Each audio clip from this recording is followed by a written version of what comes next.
After my mother's funeral, my brother stood in front of everyone and announced, "Mom left me your entire house, so you need to move out immediately." He even waved around a will as proof. I just smiled and said, "Is that right?" Because the real will was already in my lawyer's hands, and it didn't leave him a single thing. You think you know your family, right? I certainly did. But I never imagined the depths of my brother's betrayal until he tried to steal my mother's legacy, right there at her funeral reception. It was a day meant for grieving, for remembering, but what unfolded was a shocking, audacious power play that made my blood run cold. My name's Michael, I'm 34, and just a week earlier, I'd lost my mom after a long, brutal fight with illness. Our relationship wasn't perfect, but she was my mom, and I was the one who'd been by her side through most of it. The doctor's appointments, the late-night calls when she couldn't sleep, the frantic hospital runs. My brother, Daniel, was the polar opposite. He lived only an hour away, but you'd think he was on another continent with how rarely he visited. Still, I tried not to hold it against him. Grief affects people in strange ways, and I tried to keep that in mind as I stood at the small reception after the service, numbly greeting family and friends who came to offer condolences.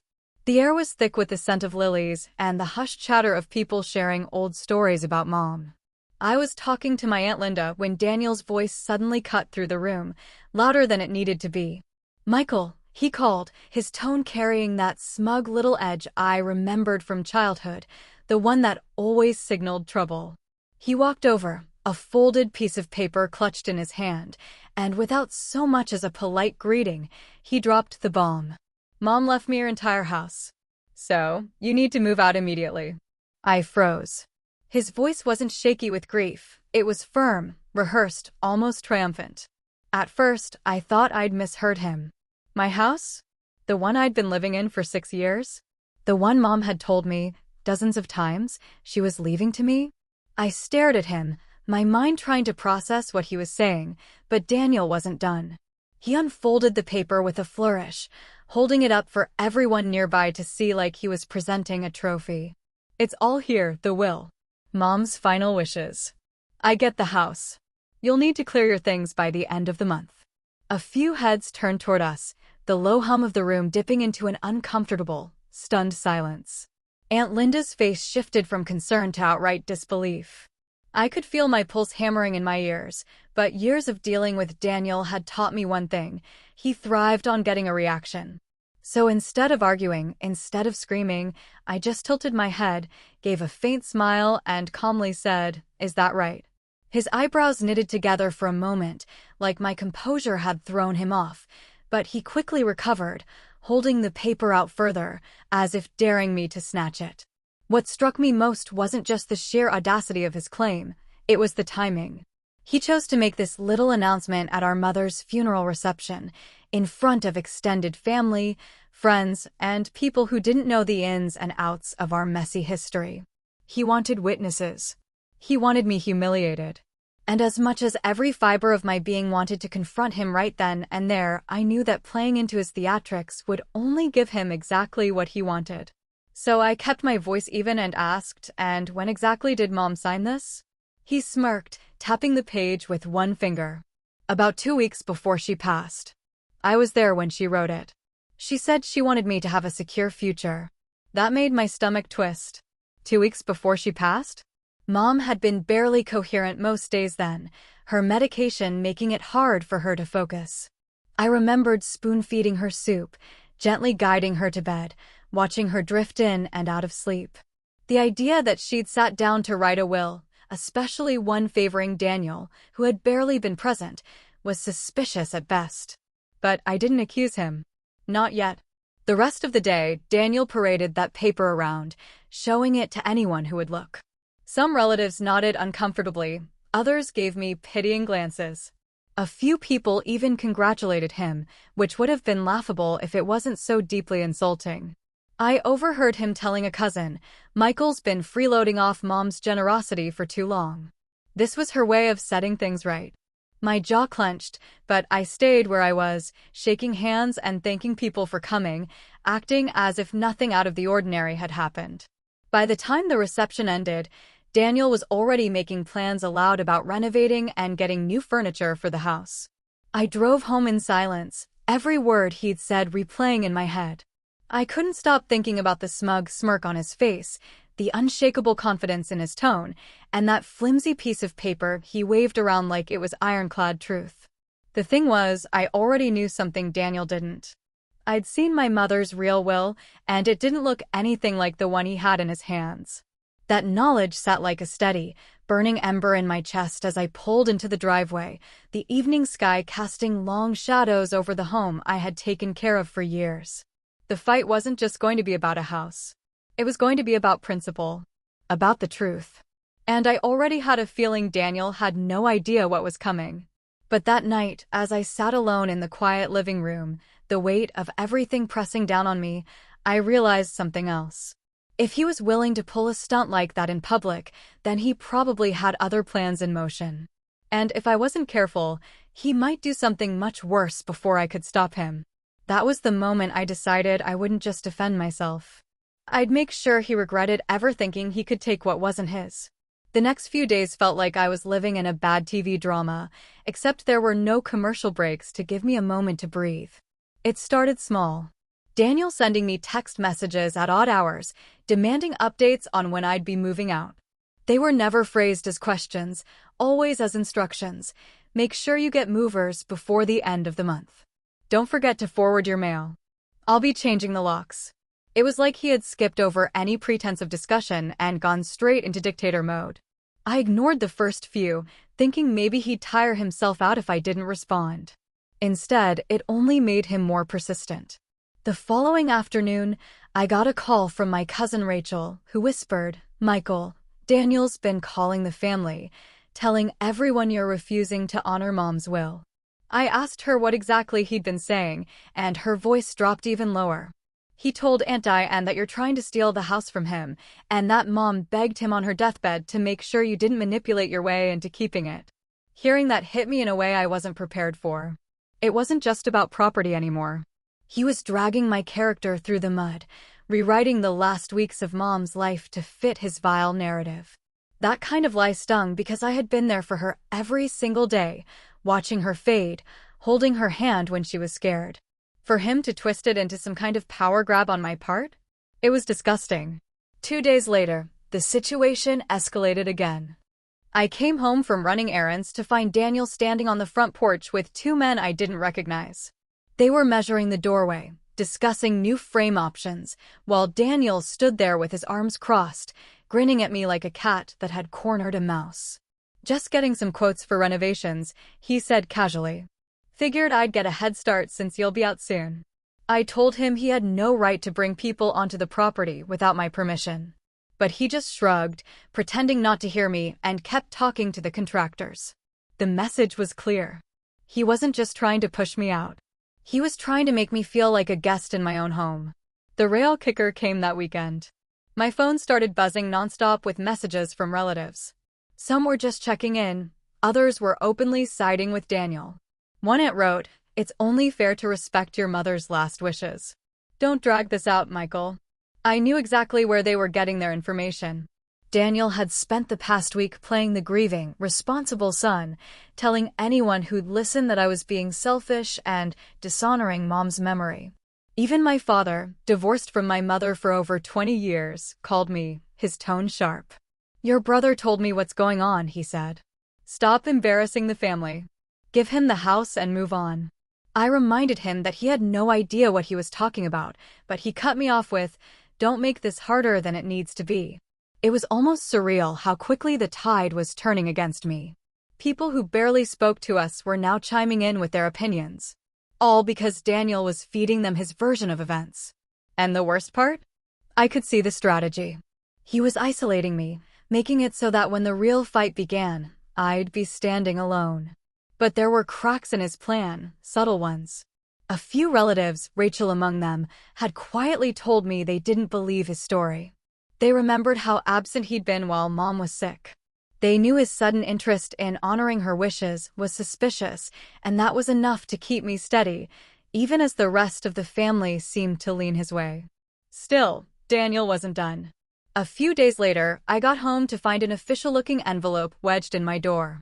Inside was a letter from a lawyer addressed to me, stating that Daniel was initiating preliminary eviction proceedings based on the will in his possession.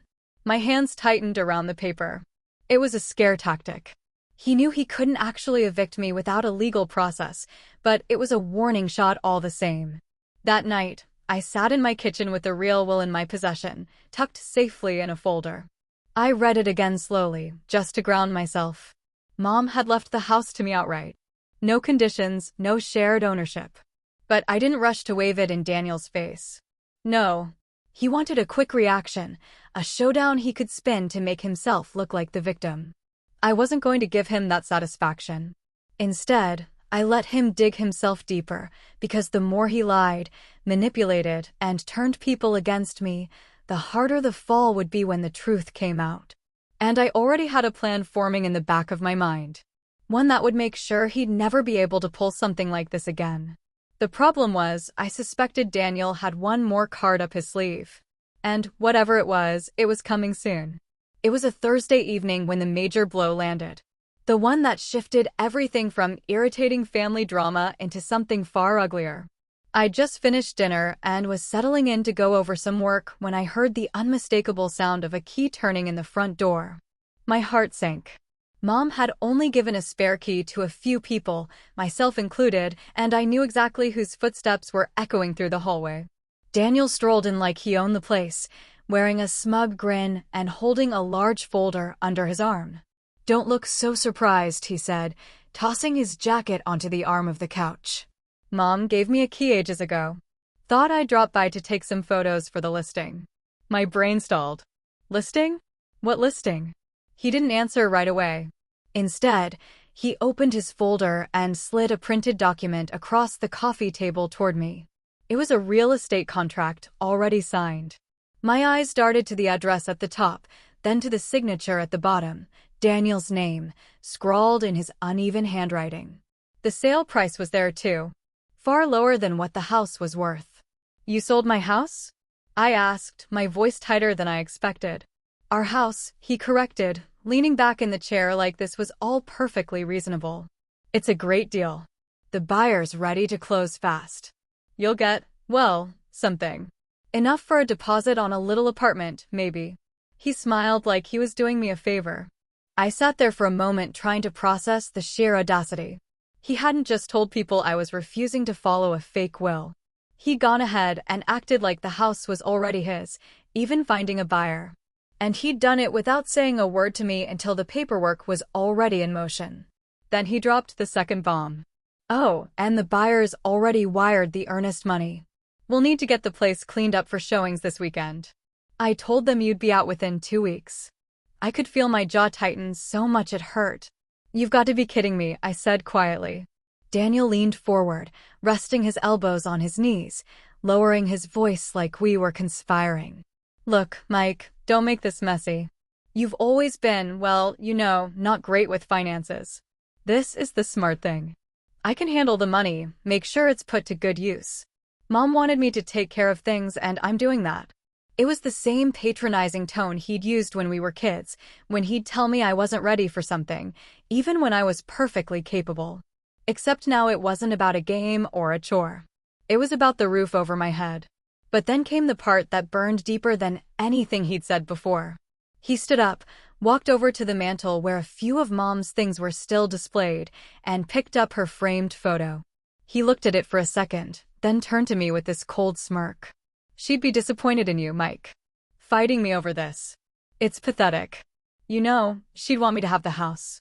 I can't explain the exact feeling that washed over me in that moment. It was like grief, anger, and betrayal all collided in my chest. For him to stand there in our mother's house, twisting her memory to justify stealing from me, it was beyond cruel. And the worst part? For a split second, I saw the satisfaction in his eyes. He wanted to hurt me. He left not long after, casually tossing the real estate contract back into his folder and saying, "Don't worry. I'll handle everything." The front door shut behind him, and the house felt different, colder, smaller. I sat there in silence for a long time, staring at the space he'd been standing in, my mother's photo still in his hand when he walked out. That was the moment I stopped thinking of this as a family dispute. Daniel had crossed a line that there was no coming back from. And I realized something else. If he was bold enough to fake a will and sign a contract to sell the house without my consent, then whatever he was planning next would be even worse. Which meant I couldn't just wait anymore. I had to move before he did. The days that followed felt like a slow-motion collapse. I couldn't sleep properly. Every creak of the house made me think Daniel was back with another surprise, and my mind kept replaying that moment he stood in my living room holding Mom's photo like a prop in his performance. The weight of it pressed down on me in ways I didn't expect. I wasn't just angry anymore. I felt drained, hollowed out. The house itself started to feel like a ticking clock.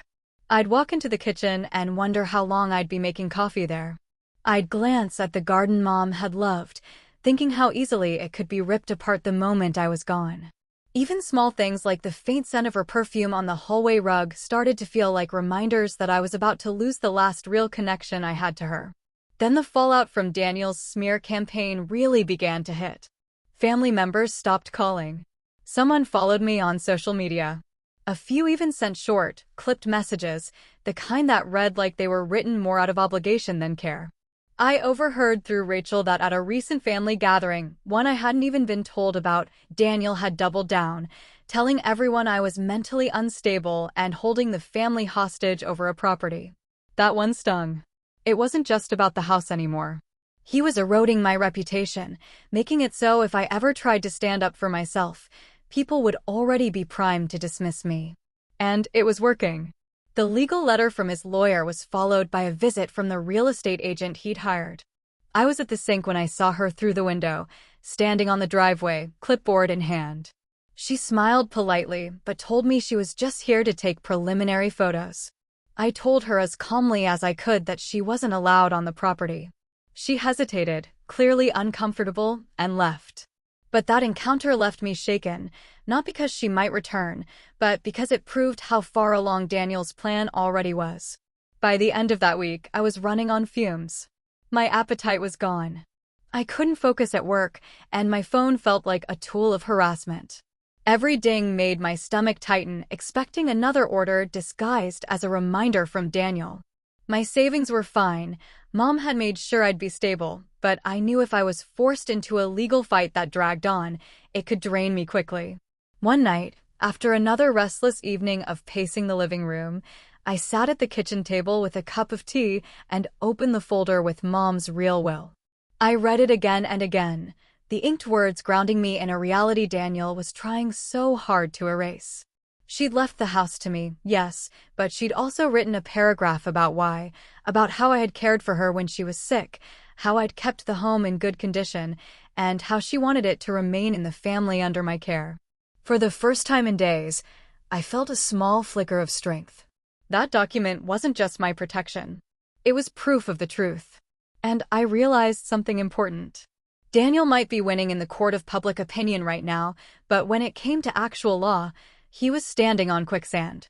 That night, I made a quiet decision. I wasn't going to fight him head-on yet.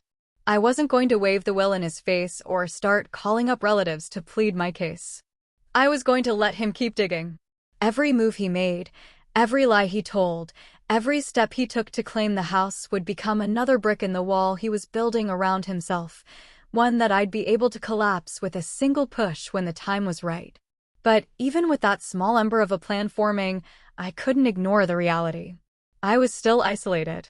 I was still watching people I'd known my whole life turn their backs on me. And until the right moment came, I'd have to play the part of someone on the verge of losing everything, all while quietly setting up the move that would turn the tables completely. What I didn't know then was that the next thing Daniel did would push me so close to the edge, I'd either have to act or lose the house forever.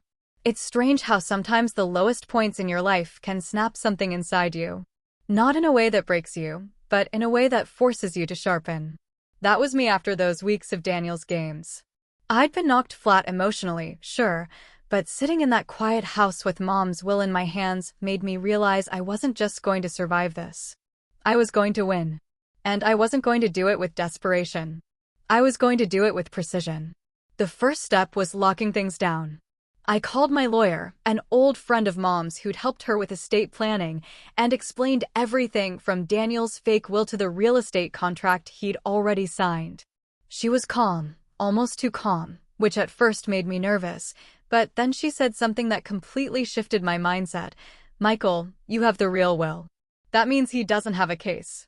He has a performance. And performances fall apart when the curtain's pulled back."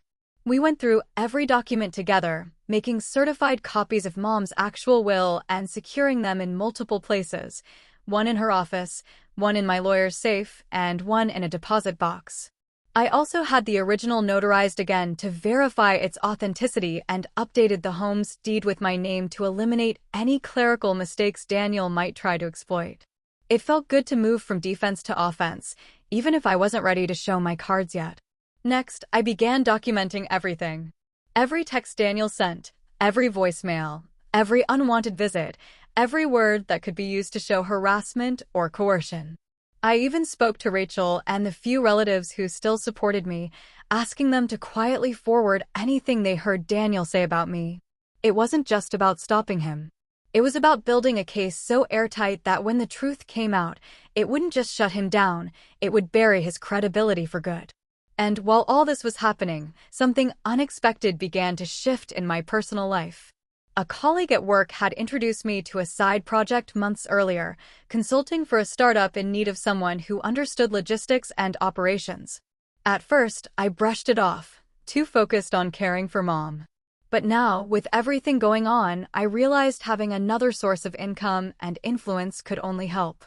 I took the job, and within weeks, I was not only earning more but also meeting people outside my family sphere.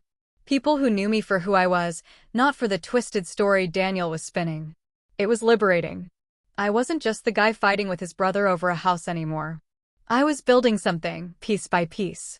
And every bit of progress made Daniel's attempts to tear me down feel smaller. By late spring, my financial footing was stronger than ever. I had savings untouched, income flowing from 2 sources, and a legal safety net that gave me quiet confidence. Meanwhile, Daniel was still running his mouth at family gatherings, still sending texts dripping with smugness, and still acting like my days in the house were numbered. He had no idea I'd already fortified my position. The shift in my energy must have shown because Rachel noticed one afternoon over coffee.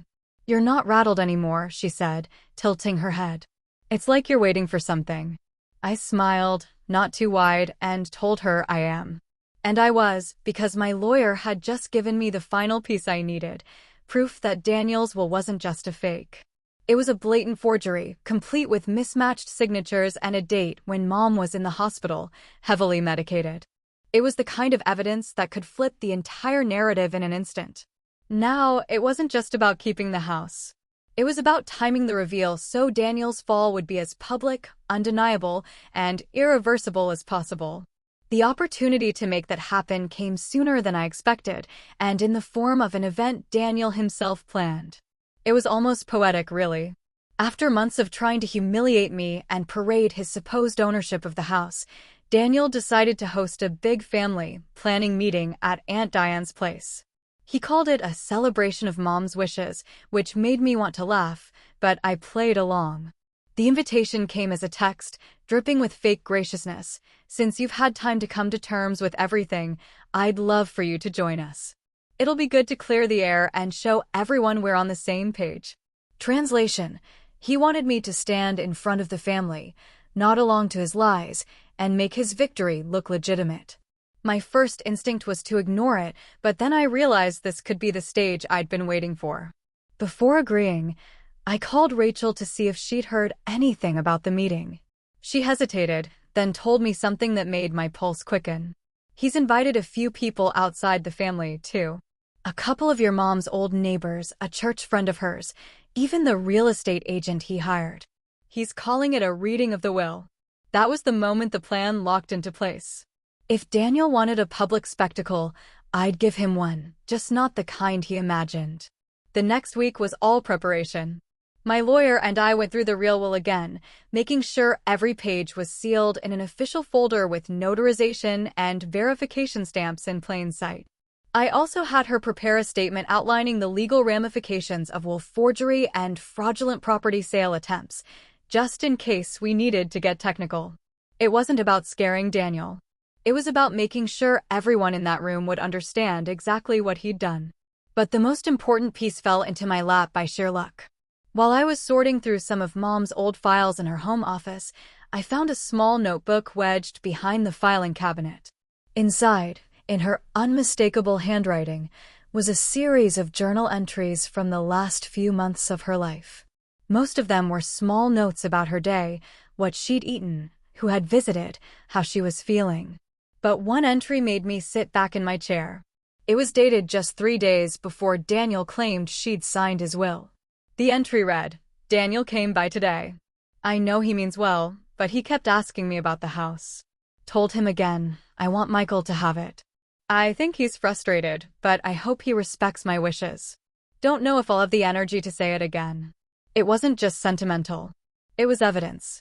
Written proof in her own hand that Daniel's story didn't add up. Combined with the hospital records showing she was on heavy medication when his will was supposedly signed, this would crush any credibility he had left. I secured the journal along with the rest of the evidence. Then I called Rachel again. "I'm going to need you at that meeting," I told her. "And I'm going to need you to keep a straight face until I say so." She didn't ask many questions, just agreed. That was the thing about Rachel. She knew when something important was in motion.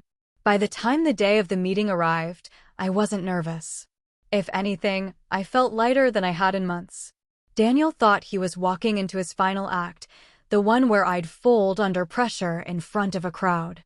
What he didn't know was that I was coming with the script, the receipts, and the perfect moment to flip the spotlight onto him.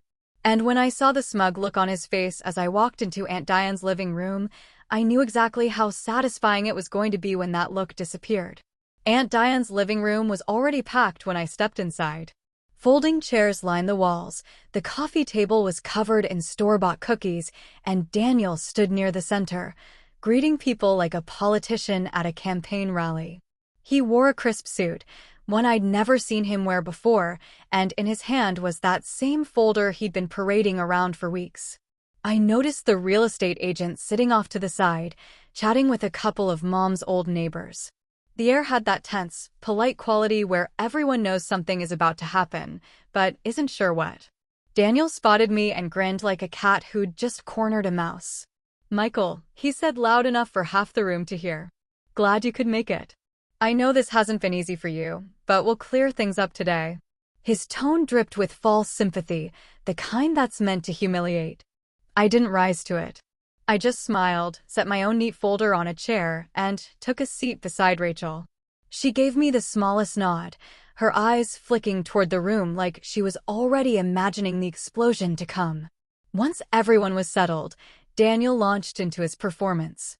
He thanked everyone for coming, spoke about honoring Mom's memory, and then, right on cue, opened his folder and pulled out the fake will. He held it up like it was a sacred text. "As you all know," he began, "Mom was a generous and fair woman. She wanted to make sure her children were taken care of, and in her final days, she made the decision to leave the family home to me. Michael has been living there for a while, and I'm grateful for how he's kept it in good shape, but she felt this was the right move for the family's future." A few people nodded politely. Others glanced at me, maybe waiting for me to object. I didn't. I kept my face neutral, my posture relaxed. Let him think I was beaten. Daniel read through the fake will, hitting every line like it was gospel. When he finished, he set it down on the table in front of him and looked straight at me. "I hope this helps you accept what needs to happen, Mike. We can work out the logistics later, but for now, let's just agree to move forward peacefully." It was almost impressive how he'd managed to turn forgery into a heartfelt speech. Almost. I waited a beat, letting the silence stretch just enough to make him think I might agree. Then I reached into my own folder and pulled out the real will, thick with notarization stamps and official seals. "I'm glad you mentioned Mom's wishes," I said, my voice calm but carrying, "because I have them right here. And unlike your copy, this one is the original, signed, notarized, and registered with the county office." A ripple went through the room. Daniel's smile faltered for the first time. I stood and began reading the will, not skipping a single word. I made sure to emphasize the section where Mom clearly left the house to me in gratitude for years of care and support. When I finished, I set the document on the table beside his, so everyone could see the difference. Then I pulled out Mom's journal, and just in case anyone thinks I'm making this up, I continued, flipping to the page I'd marked. Here's her own handwriting from 3 days before Daniel's so-called will was signed. I read the entry aloud, the one where she said she wanted me to have the house, and that Daniel had been pressing her about it. By now, the room was dead silent. The real estate agent shifted uncomfortably in her seat. A couple of relatives leaned forward to get a better look at the documents. Finally, I laid down the last piece, the hospital records showing Mom had been on heavy sedatives the day Daniel claimed she'd signed his will. Legally speaking, I said, even if she had signed anything that day, it wouldn't have been valid. And forging a will. I glanced at Daniel. That's a felony. The color drained from his face. His mouth opened like he was going to argue, but nothing came out. I could see the panic creeping in. He knew I had him. And in front of everyone, he tried to impress. I didn't raise my voice. I didn't gloat. I just gathered my documents and said, "This conversation is over. Any further attempt to claim the house will be handled by my lawyer. And since you've involved third parties in a fraudulent sale." I let the sentence trail off deliberately, letting everyone in the room finish it in their own heads. The whispers started immediately. The real estate agent stood and left without saying a word. Rachel's grin was impossible to hide. Daniel just stood there, his hands tightening around the edges of his fake will, looking like he wanted the floor to swallow him whole. The silence after I finished was heavier than anything I'd felt in that house since Mom's funeral. For a few seconds, no one moved. Then Aunt Diane, who had been Daniel's biggest cheerleader through this entire mess, leaned forward, snatched the fake will from his hands, and stared at it like it might burn her fingers. "Daniel," she said, her voice tight. "What is this?" He tried to stammer something about misunderstandings and Mom changing her mind, but the words fell apart in his mouth. Every pair of eyes in that room was on him now, and there was nowhere for him to run. Rachel broke the tension with a sharp laugh. "You've been lying to everyone for months," she said. "And you were so confident you'd get away with it." From there, it was a rapid unraveling. The neighbors excused themselves quickly, clearly uncomfortable. The real estate agent must have called her office the moment she stepped outside, because within 24 hours I received confirmation that the listing had been pulled and all associated contracts voided. She even sent me a personal message apologizing for her involvement, explaining that Daniel had presented himself as the sole heir and that she'd had no idea. The legal side moved even faster than I expected. My lawyer filed a formal cease and desist the next morning, along with a letter warning Daniel that pursuing the matter further would result in criminal charges for will forgery and fraud. We attached copies of the journal entry, hospital records, and notarized will. By the end of the week, I received word from Rachel that Daniel had been quietly contacting relatives trying to clarify the situation, though now he was framing it as a miscommunication rather than an outright inheritance. No one was buying it. One by one, the family members who had sided with him began reaching out to me. Some offered apologies. Others simply changed the subject, clearly embarrassed to have been duped. I wasn't bitter about that part. Daniel had played them the same way he tried to play me. But I made it clear I wasn't going to forget who had jumped to his defense without even hearing my side. The real consequence for Daniel came 2 weeks later when he got a visit from a very polite but very firm detective. My lawyer had made good on her warning, and while I decided not to press criminal charges to the fullest extent, mostly to avoid dragging Mom's memory through a courtroom, I did insist on one condition. Daniel would sign a binding legal agreement stating that he had no claim to the property, present or future, and that he would not enter or interfere with it again. If he broke that agreement, the fraud case would be reopened immediately. He signed it. He didn't even try to negotiate. By then, his pride was so bruised, I think he just wanted to disappear. And he did. In the months that followed, I barely saw or heard from him. Word through the grapevine was that he'd lost a few friends over the whole ordeal. Apparently, news of forging your own mothers will travel fast. As for me, the house felt different after it was all over. Not in a sad way, but in a solid, grounded way, like it had been reclaimed. I finished the repairs I'd been putting off, started a small vegetable garden in the backyard, and even framed the page from Mom's journal where she'd written her wishes. It sits in my home office now, a reminder not just of her love, but of the fact that I'd fought to protect it. I didn't need to humiliate Daniel any further. The beauty of the truth is that it does the work for you. And the last time I saw him, months later at a distant cousin's wedding, he wouldn't meet my eyes, which was fine, because when I walked past, I didn't say a word. I just smiled.